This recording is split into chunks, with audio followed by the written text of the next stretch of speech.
have a special evening tonight. Wa'ala has been around for many years, supporting Tigray communities throughout North America. For those of you who don't know, this event for the weekend is a fundraiser to help build a little Tigray in Minnesota. The funds from this event will go towards building a community center for the Minnesota community. So I really thank you all for being here, for supporting us in this cause. So just give a round of applause for yourself for being here tonight. Thank you. So we have a lovely program tonight. We have an excellent keynote speaker for tonight that we're going to introduce. Her name is Fortuna Gebreselase, a Hollywood speaker, and she wants to share some words with you all. So please give a round of applause for Fortuna Gebreselase. I know it's a loaded question. There was a lot going on today, but I'm really thankful for everybody being here. Really happy to see you all. And I'm going to use my Hollywood tone and see if I can quiet the room a little bit as much as we can. I would love to have a conversation with you guys. It's a little heavier than what you might be used to from me in social media, but it's one that we need to have. So, you guys ready? Yeah? All right. So for those of you that don't know me, my name is Fortuna Gebreselase. I am a Tigrayan American actor, writer, producer, creative director, and overall filmmaker that is known for making my way into Hollywood. Thank you. You clap now, but that was before I put mommy on social media and she became so much bigger than me and now nobody knows me anymore, so. But I love it, honestly, having her on there. It's one of my most favorite experiences. And it wasn't intentional when we started.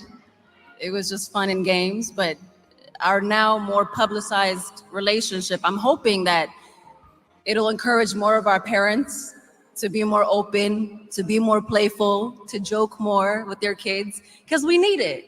You know, now more than ever, as we embark on the healing and the rehabilitation process, not of just the last 3 to 4 or 5 years of the trauma malatu, but the last decades that we never just had any sort of time or opportunity to really heal and grow from. Now, one thing that I find really funny about my public persona is I become known as the girl that's always laughing, always happy. That's just her name. Tafotro ko you. Tafotro ta'adila yibahal. Namin tafotro. Who? Not me. Tafotro by nature khurfafiya. Buunat umanani kakasari la aliya, but still it's a choice. The joy and the happiness is a choice that I make. And it's one that by nature, I'm inclined to make. Goodness, all of us as humans. If we have the option, wouldn't we choose happiness? Wouldn't we choose joy? Wouldn't we choose love? Isn't that what we all work so hard for? But it's much easier by nature for me to be quicker to anger than it is happiness. And you guys saw it. Anto, Uncle Mulu, and Hermes, you saw a little bit. I had to go back to my hotel. I had to reground myself. So to combat, a lot of it is also a trauma response. It's a learned behavior from experiencing a lot of different unsafe life experiences.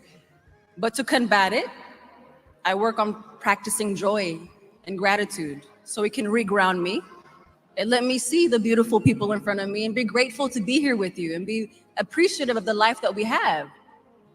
In many ways, I grew up in a very traditional, typical Habesha household.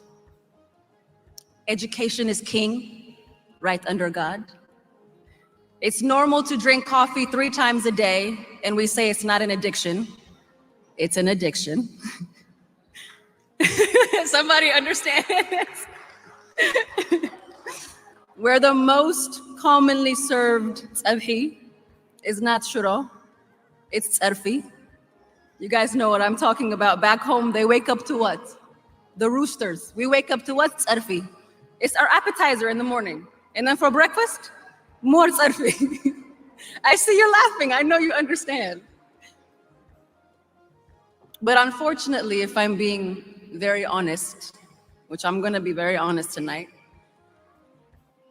I also grew up in a very toxic and crippling household. One that was very verbally, emotionally, physically, and sexually abusive. One that taught me at a very young age, I don't always have to tell the truth. That being poor is safer. That limiting my dreams and my interests and my goals would actually protect me. And when I stepped outside of my particular household and I observed the various Habesha communities that my family spent time with, in many ways, not all, but in many, it was an extension of the same thing. Their favorite hobbies were lying and gossiping and cheating and boasting and name calling and manipulating. People who didn't even like each other spent hours, days, weeks, months together, going to everybody's events and observing and monitoring what they were doing. It's like this weird social thing where everybody tried to make themselves look better than the other. But everybody was on the same boat. We were all on government assistance or barely able to hang on.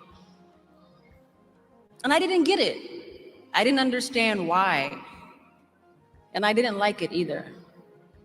Because there was always a heaviness in my chest when I was uncertain of when the next pain was going to come. And to make it worse, we couldn't even talk about it. Like, we have this really weird cultural, social rule that we created as people. It's not biblical. I checked, believe me. But somehow we got intertwined and it became to feel like it. And now I feel like it's ruining really our developmental capacity. Like, take the topic of shame, for example. We misuse that word so many times. Why is it so shameful to talk about our pain? Especially more often than not, when we do so, it's because we're seeking help. Like, if someone is hurting you in any way, right? But let's say something as extreme as sexual abuse or assault. Instead of calling the person that's doing the abusing out and holding them accountable for their shameful actions, we shame the victim into silence and suppression as if they're the ones that committed the crime. I'm talking in the home, outside of the home, the setting doesn't matter. Nobody wants to talk about it. I'm sure even now you're probably uncomfortable that I'm talking about it. And I understand that. But it seems like we care more about protecting our image than we do our people. No to call you. What are people gonna say? It's not the time. It's gonna bring shame and dishonor to the family. But let's be honest, what kind of shame or what kind of honor do you think you can possibly have if you can't protect your own people? If you're too scared to speak up for them? This is our mothers, our sisters, our daughters, our granddaughters, your niece, your cousin, your aunt we're talking about. All because of some little word that some people that you might not even like or respect might say behind your back. And then like nothing happened. Why? Why do you want to be in the company of people who don't actually care about you or protect you the way that they need to? Now, I was 11 years old trying to understand this. I couldn't. And because I couldn't make sense of it, I got really frustrated. I got really angry. I started to not trust anybody around me. I became very resentful until I realized very heartbrokenly that this is not a safe space for me. I can't be here. So what did I do? I removed myself from the community. I left as far as humanly possible. I went to New York. And I spent the rest of my time subconsciously until I became more mature, trying to find a real sense of community where people actually shared the same values of love and protection and honor and integrity and righteousness and practiced them as best as we could. And honestly, I found that. Not only that, I got to create it. I got to contribute and learn and grow from it. And really, that's the only reason why I stand before you today. My heart is not too hardened. I'm sane enough. But I got really, really lucky. I had the privilege of choosing to let go of what wasn't serving me anymore, to leave my environment and to find a different one, settle in a new one where I can create as many communities as I wanted, with as many different people as I wanted, people that might or might not look like me, that might or might not come from the same country or share the same cultural or faithful values, but inherently we share the same fundamental human values of seeking love and nurture and communityship. And it developed a very strong roots that we all now experience what kind of branch and leech we develop. Now that's my privilege, right? And that's many of ours. But what about our innocent brothers and sisters back home who don't have that privilege, who don't have the same access to various platforms that provide free to low-cost services, of a microphone for their voices to be heard the way that I'm constantly offered one, or access to other communities who just get it, who lovingly welcome them with open arms as valued citizens, as valued humans, as children of God. The reason, and this is difficult, the reason that I stand before you today and share very sensitive and very personal information is not because I'm interested in killing the mood or wanting to be the next face or the next topic of gossip within our community. I really don't have any interest, you guys, but I don't. But because 120,000 plus of our mothers, of our sisters, of our daughters, who are also victims of sexual abuse and violence, in this case, used as a war tactic, they don't have the same privilege as I do. They don't have the same privilege that we do. Our Wa'aros went into battle in the name of their families, in the name of our community, who not only had bullets and bombs, knives, and chemical warfare threatening to end their life, but they were up against vile predators who sought to completely humiliate and violate their entire physical and mental and emotional and spiritual well-being. And they somehow managed to survive all of that. And they come back home, and what kind of treatment do they receive? Banishment, exileship, divorce, shamed into isolation, forced to hide themselves from the world, and they could only reveal their eyes. These are Christian women. They're not hiding, they're not covering themselves freely, comfortably, confidently, as a symbolic practice of their Islamic faith. They're being told to do so out of shame. It's a big difference. And for what? For being brave enough to risk their lives for us? For courageously standing up for us? For seeking to protect us? Instead of saying thank you for your services and I'm so sorry for what happened to you, how can I help you? You know what they're termed? They're termed taraf sha'biya. And they're discarded like they're no longer one of us, like they no longer have value. Understand, if they are the remainders of our enemies, because that's what it translates to, then I am too.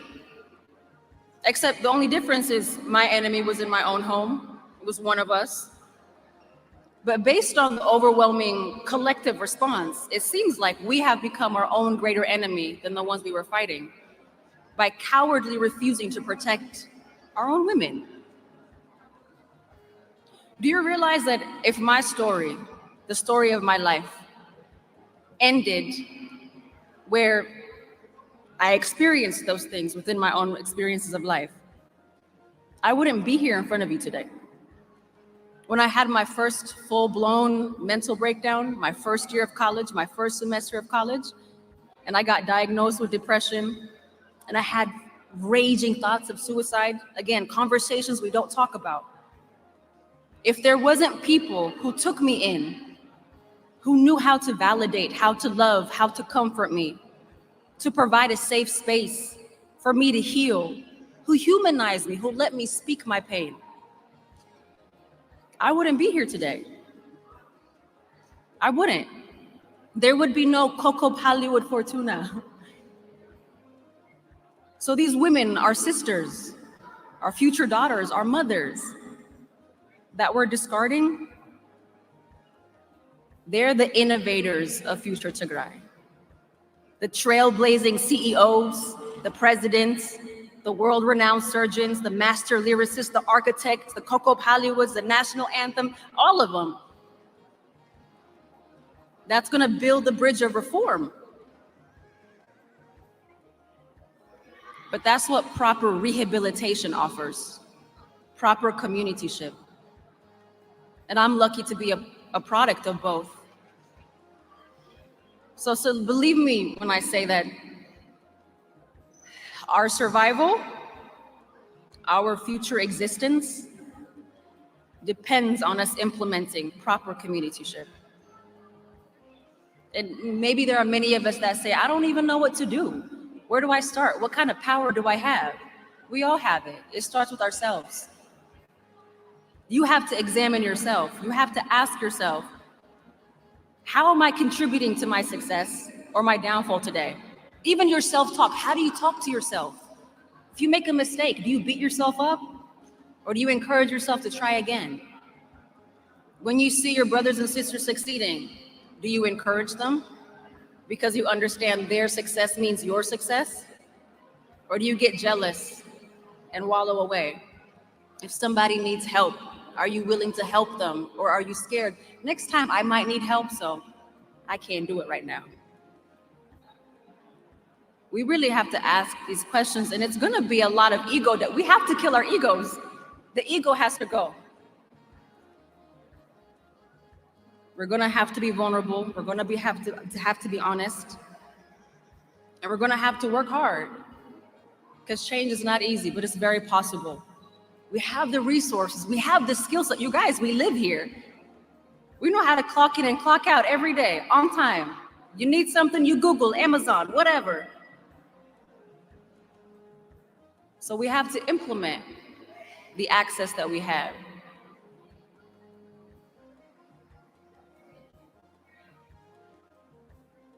I want to dare you to be brave enough to just give it a try. We're all here today, and I'm so thankful for you being here. But there are things within our community that we all want to change, and we talk about it, but we got to do something about it.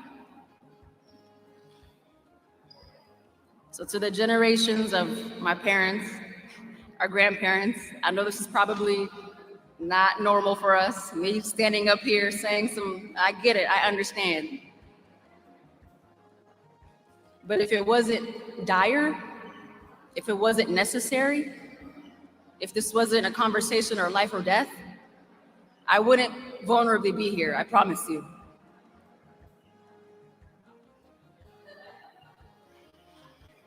But our sisters need it.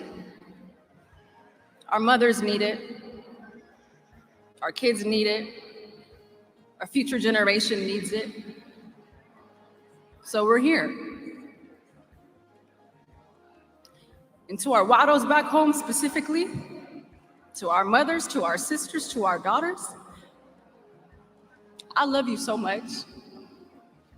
I love you so much. Your strength, your bravery, it's my shield. It's my greatest motivation. It's what keeps me patient when I really don't have it in me. I told you, Khorfafia, I don't have patience.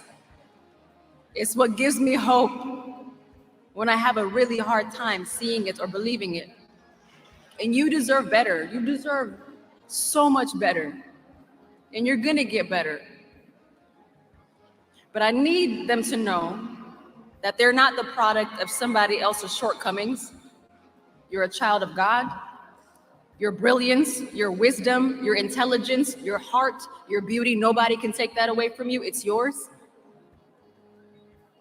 And you have so much more life ahead of you. Your story does not end here. It doesn't begin here. There's so much more life ahead of you. Don't let anybody dim your light just because they can't see it. To the organizers of our beloved Wa'alo, look at me, I'm already talking about it, our Wa'ala, Uncle Mulugeta, Ermias, Danny, Tomasgan, the entire community of the Tigray community forums, who've been doing this, who've been daring to change, who've been daring to better our community, who are doing a very, very good job at it. I appreciate you guys so much. You guys give me so much hope, because if it wasn't for you, I wouldn't be here. I wouldn't have trusted. But I appreciate the strides that you're taking, the commitment that you have, the sacrifices that you're making for us all. I really, really appreciate you guys. Thank you so much. And for everybody that showed up here to support, who continues to drive, seriously, I really appreciate everybody who did so. So my last message to you all is to continue to continue to show up. And let's protect our sisters a little better than we have. Let's protect our mothers a little better than we have. Let's protect our daughters a little better than we have been. We're here because of them. Thank you.